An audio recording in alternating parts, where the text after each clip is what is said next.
Con el libro Historia de los judíos de Paul Johnson. Con su firme sentido religioso y su respeto por la ley, los judíos formaban un pueblo disciplinado y laborioso. Se extendieron hacia los territorios que limitaban con Judá, sobre todo Galilea, Transjordania y la costa. La diáspora se ensanchó constantemente. Los judíos atrajeron a conversos, comenzaban a ser una fuerza proselitista. De todos modos, eran un pueblo pequeño en una era de imperios, una unidad religioso-cultural inflexible en un mundo ancho y doloroso. Los problemas comenzaron a manifestarse a partir de 332 a.C., cuando Alejandro de Macedonia aplastó al imperio persa como si hubiera sido un huevo podrido, así lo dice él. Fue la primera invasión europea auténtica de Asia. En el tercer milenio y durante la mayor parte del segundo antes de Cristo, la división entre los continentes no existía. El mar era una fuerza unificadora para lo que constituía en medida considerable una cultura internacional común. Pero después siguió la anarquía bárbara de los siglos XII al XI a.C. y una prolongada edad oscura. Cuando el mundo volvió a emerger en la civilización de la Edad de Hierro, comenzó a manifestarse la división entre Oriente y Occidente, y del lado occidental surgió una de las fuerzas culturales más poderosas que el mundo ha visto jamás, la civilización de la polis, la ciudad-estado griega.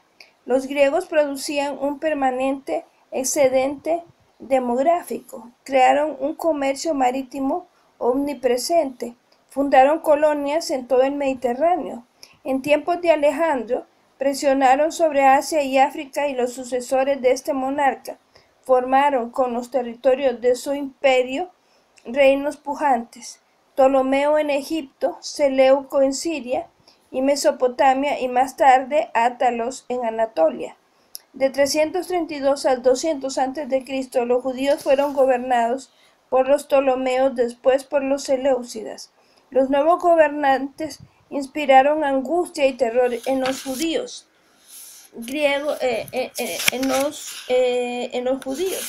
Los griegos tenían entonces el arma temible de la falange. Construyeron máquinas de guerra cada vez más poderosas, altos artefactos de asedio, enormes buques de guerra y fuertes colosales. Daniel transmite la imagen judía del militarismo griego: una cuarta bestia impresionante y terrible y sumamente poderosa. Y tenía grandes dientes de hierro, y devoraba y descuartizaba y aplastaba los restos con sus pies. Los judíos conocían muy bien el militarismo griego, porque servían como mercenarios de este pueblo, del mismo modo que habían servido a los persas. La destrucción militar griega comenzaba en el gimnasio, el principal instrumento educativo de la polis. Pero esa no era su única función. Su propósito principal era promover la cultura griega, y lo mismo cabía decir de las restantes instituciones existentes de cada polis: el estadio, el teatro, el odeón, el liceo, el ágora. Los griegos eran arquitectos soberbios, eran escultores, poetas, músicos, dramaturgos, filósofos, polemistas. Organizaban presentaciones maravillosas. También eran excelentes comerciantes. A su sombra floreció la economía y se elevó el nivel de vida. El Eclesiastés lamenta la manía de la riqueza durante el dominio griego. ¿De qué sirve?, pregunta, la acumulación de inmensas fortunas. Pero la mayoría de los hombres creía que de todo ello podían derivarse muchas cosas buenas, si la fortuna les favorecía. La economía y la cultura griega atraían intensamente a las sociedades menos cultas de Oriente Próximo, más o menos como Asia y África. En el siglo XIX consideraron irresistible el progreso occidental. Se produjo un flujo de colonos griegos hacia Asia Occidental, donde construyeron por doquier sus ciudades y se les unieron los habitantes locales que deseaban compartir su riqueza y su modo de vida. Siria y Palestina fueron áreas de intensa colonización griega y sus habitantes, sobre todo en la costa, fueron rápidamente helenizados. Los gobernantes griegos concedieron libertades y privilegios generosos a ciudades del estilo de la polis, por ejemplo, Tiro, Sidón, Gaza, Torre de Estratón, Cesarea, Biblos y Trípoli, y estas a su vez promovieron la fundación de ciudades satélites en el interior.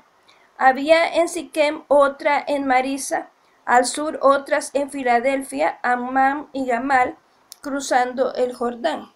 Pronto un anillo de estas ciudades muy pobladas por griegos y semigriegos rodeó a la Samaria y la Judá judías, lugares considerados montañosos, rústicos y atrasados.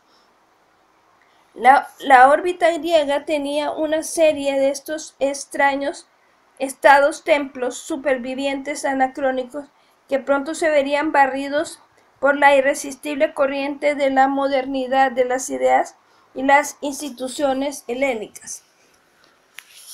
¿Cómo debían reaccionar los judíos frente a esta invasión cultural que era simultáneamente oportunidad, tentación y amenaza?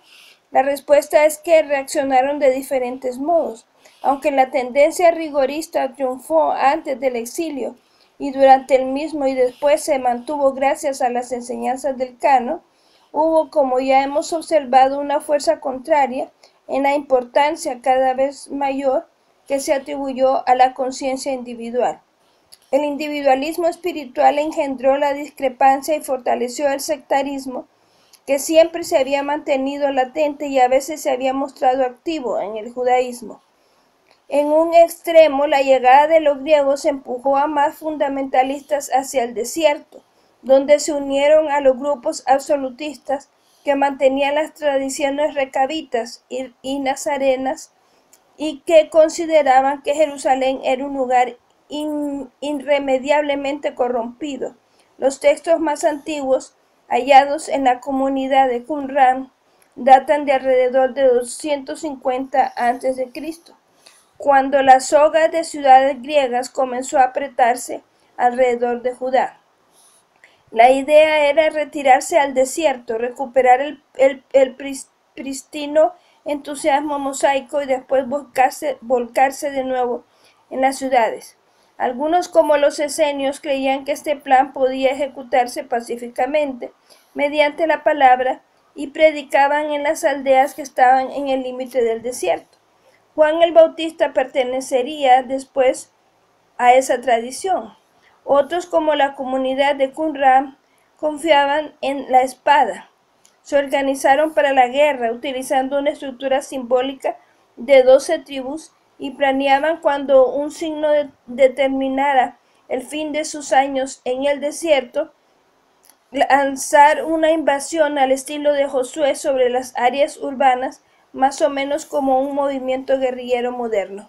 En el extremo opuesto había muchos judíos, incluso algunos piadosos, que odiaban el aislacionismo y a los fanáticos que éste engendraba. Incluso contribuyeron al canon en la forma del libro de Jonás, una obra que, a pesar de sus absurdos y confusiones, es un alegato en favor de extender la tolerancia y la amistad a los extranjeros. Dios cierra el libro proponiendo a Jonás una pregunta retórica. ¿No es justo ser compasivo con Nínive y sus numerosos habitantes, que no pueden distinguir entre su mano derecha y su izquierda, y cuyo único pecado es la ignorancia? Esto era un presagio de Cristo. Perdónalos, Padre, porque no saben lo que hacen, y una invitación a llevar la Torá al extranjero, a conquistar prosélitos. Esta actitud ciertamente era la opinión de muchos, quizás de la mayoría de los judíos observantes de la diáspora.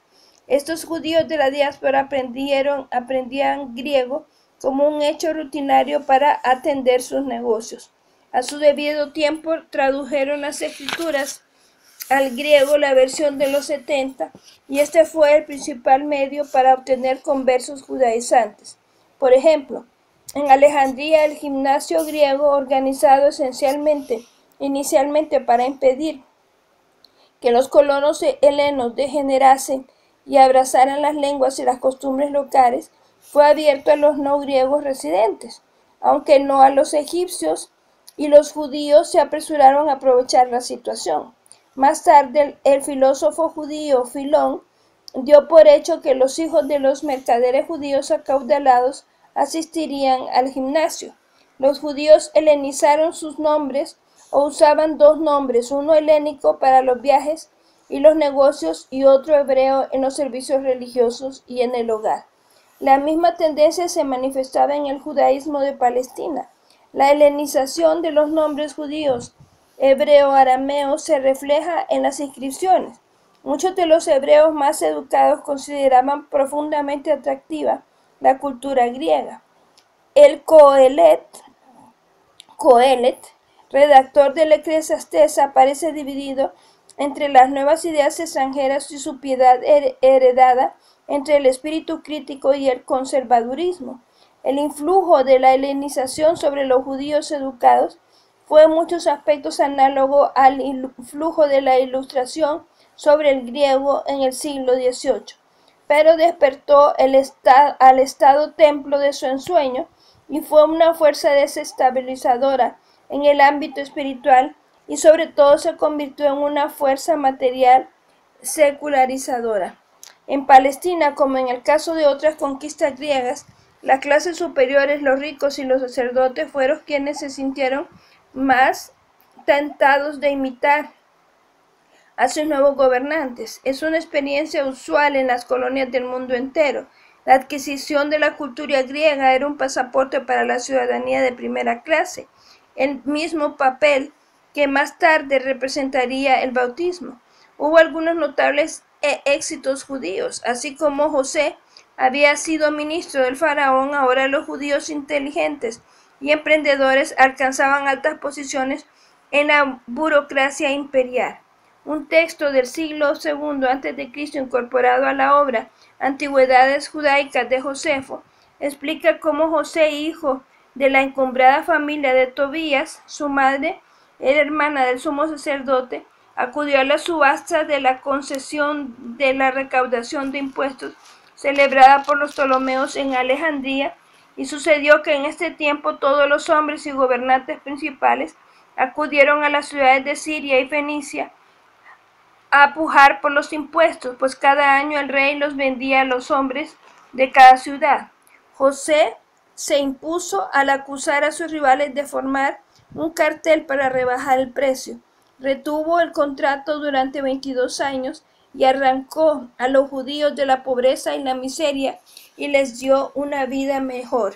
José, más lejos que su homónimo en la época la época del faraón, se convirtió en otro arquetipo, el primer banquero judío. En ese sentido representó el principio helenizante en la Judea del siglo II a.C. Que el Señor los bendiga.